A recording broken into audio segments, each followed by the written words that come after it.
La pause café avec Caroline Ricross. Et ça tombe bien, on parle aujourd'hui de la pause café. Caroline, c'est ce qu'on appelle l'effet poupée gigogne. Mais c'est ça, là je défends un peu ma chronique aujourd'hui. Il faut se battre pour votre chronique parce que vraiment, Dieu sait si la pause café dans une entreprise, même au lycée, à la fac, Dieu sait si elle est importante. Eh bien oui, pour ceux qui pouvaient encore en douter, en fait faire une pause pendant son travail est tout simplement jugé indispensable par la plupart des salariés français. C'est en fait ce qui ressort d'une étude réalisée en juin dernier par l'Institut de sondage OpinionWay. 9 salariés sur 10 l'estiment véritablement indispensable. Mais alors, pourquoi, vous allez me dire, parce que cette pause café, on sait, tout le monde l'a fait un peu, pause café ou pause thé, mais pourquoi c'est si important? Pour 8 salariés sur 10, elle est jugée essentielle pour leur bien-être mental. La pause café, en fait, c'est un moment de convivialité pour la plupart des gens.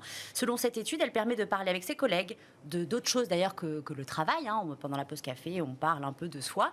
Et elle participe du coup à la convivialité, à l'ambiance générale de l'entreprise. Une pause jugée également essentielle sur le plan physique pour 7 salariés sur 10. On se déride un peu. C'est ça, pour les gens interrogés. En tout cas, elle permet de relâcher la pression de la journée et prendre un peu l'air, par exemple, dehors pendant un petit moment pour un peu relâcher la pression.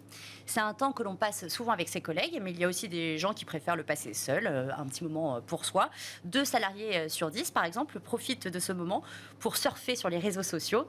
Et puis, certains planifient également leur week-end, le week-end prochain, qu'est-ce que je vais faire, etc. Donc on prend des billets de train, voilà. Et d'autres gèrent également les urgences du quotidien. Je précise quand même que quand on fume sa cigarette pendant la pause café, c'est bien de mettre le mégot dans la poubelle.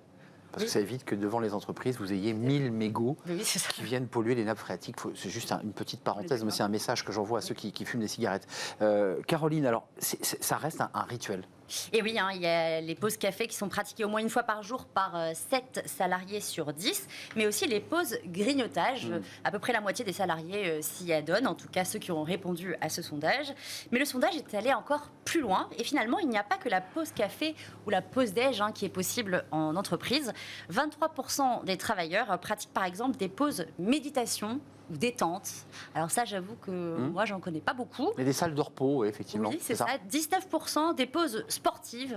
Et pour plus de 1 salarié sur 10, une pause même dodo, une petite sieste pendant le travail. Des pauses, par contre, qui diffèrent selon les générations et puis le type d'entreprise. En fait, plus on est âgé, moins la pause s'impose. Les moins de 35 ans sont par exemple 64% à prendre une pause pour grignoter un petit encas pendant la journée, alors que les plus de 50 ans ne sont finalement que 42%. La pause méditation est également pratiquée plus par les jeunes que pour les salariés plus âgés. Même la sieste connaît en fait son fossé générationnel. Les seniors ne se laissent pas vraiment tenter par cette activité. Ils ne sont que 15% à fermer les yeux pendant le travail. C'est ça, les jeunes se reposent plus, c'est un grand paradoxe. Sans surprise, c'est parce qu'on parle d'une pause café, rentrons un peu dans les produits, puisqu'on parle de grignotage, de boissons. Les boissons chaudes sont quand même plébiscitées. Oui, la pause café, donc évidemment, c'est surtout le café, le thé ou encore les chocolats chauds. On préférait également apparemment le sucré au travail, en priorité des carrés ou des barres au chocolat, des bonbons ou également pas très bon quand gâteaux, même, Caroline. Pas très bon pour la santé. Bon, on peut quand même en profiter un tout petit peu. Quoi qu'il en soit, cette pause s'accompagne souvent d'une boisson et d'une friandise. Et en fait, pour la plupart des salariés, en fait, elle permet de mieux tenir entre les repas quand il y a cette petite pause avec un petit encas. Un peu de sucre, évidemment. C'est quoi les impacts concrets de ces pauses café sur l'entreprise? Parce que parfois, elles sont longues, les pauses café. Oui, c'est ça. Et puis surtout, il y en a certains qui considèrent un peu que c'est une perte de temps. Pourtant, les pauses café sont véritablement importantes et même bénéfiques pour les entreprises. Elles permettent apparemment un gain de productivité. D'après cette étude OpinionWay, 29% des salariés disent qu'ils ont besoin en fait de ce moment de pause pour être plus productifs dans leur travail. Parfois, on continue à se parler travail aussi dans les pauses café. Oui, on peut aussi.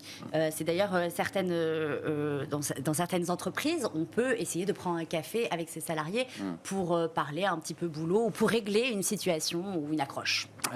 Concrètement, que dit la loi? Parce qu'il y a quand même un cadre. On ne peut pas prendre une pause de 3 heures parce que c'est un café. Oui.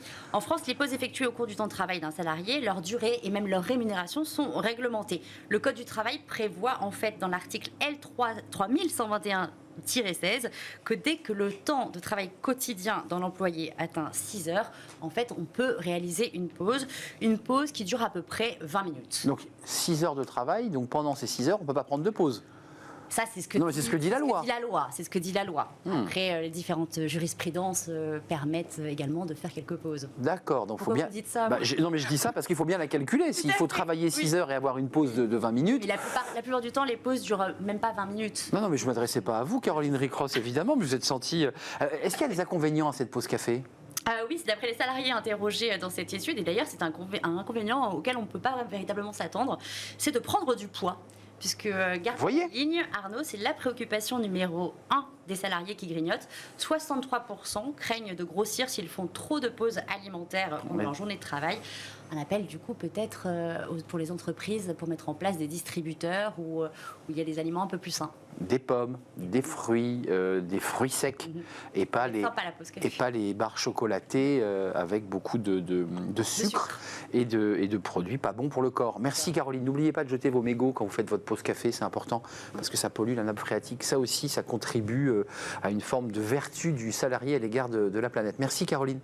C'est un vrai plaisir de vous accueillir. On se retrouve mercredi prochain, évidemment.